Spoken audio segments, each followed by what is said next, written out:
तो दोस्तों अगर मुझे आपको नीट के लिए कोई 3 टिप्स देनी हो तो वो 3 बेस्ट टिप्स कौन से होंगी, गौर से सुनिए। सबसे पहली चीज 1 into 10 is greater than 10 into 1। Sir ये क्या चीज है?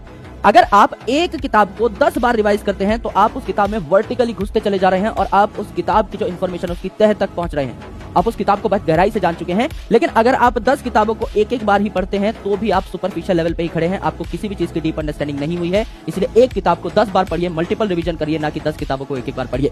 दूसरी इंपॉर्टेंट चीज 1 full is greater than 2 halves। Sir ये तो सुनने में बराबर लग रहा है। यहां पर मैं आपको यह कहना चाहता हूं कि एक किताब जो आपने चुनी है, जिससे आपने अपनी प्रिपरेशन स्टार्ट की है, अगर उसी से आप अपनी प्रिपरेशन को खत्म करते हैं तो आपको ज्यादा आउटपुट मिलेगा। ऐसा नहीं कि मैंने 2 चैप्टर एनसीईआरटी से पढ़ लिए, 2 चैप्टर मॉड्यूल से पढ़ लिए, 2 चैप्टर कहीं और से पढ़ लिए। आप पहले एक रिसोर्स को कंप्लीट करिए जिससे कि आपकी वो रिसोर्स आपको कंप्लीट अंडरस्टैंडिंग प्रोवाइड कर सके, उसके बाद आप दूसरे रिसोर्स पर जाइए। एंड तीसरी इंपॉर्टेंट चीज मेरे भाई इन 2 टिप्स के बाद ये है कि एनसीईआरटी या एनसीईआरटी बेस्ड किताबें जो है नीट के लिए, ये सबसे बेस्ट मानी जाती हैं रेदर देन अदर बुक्स जिनकी लैंग्वेज डिफरेंट है। क्योंकि नीट में जो सवाल बनते हैं डायरेक्टली स्टेटमेंट बेस्ड सवाल और असर्शन रीजन वाले सवाल सीधे एनसीईआरटी की लैंग्वेज से आते हैं। If you are not aware of the language of NCERT then you will not be able to mark them, you will not be able to solve those questions. इसीलिए सबसे जरूरी है कि हम एनसीईआरटी से बहुत ज्यादा अवेयर रहें। इसीलिए आपकी प्राइम रिसोर्स होनी चाहिए या तो एनसीईआरटी या ऐसी किताब जो एनसीईआरटी को आधार मानकर लिखी गई हो।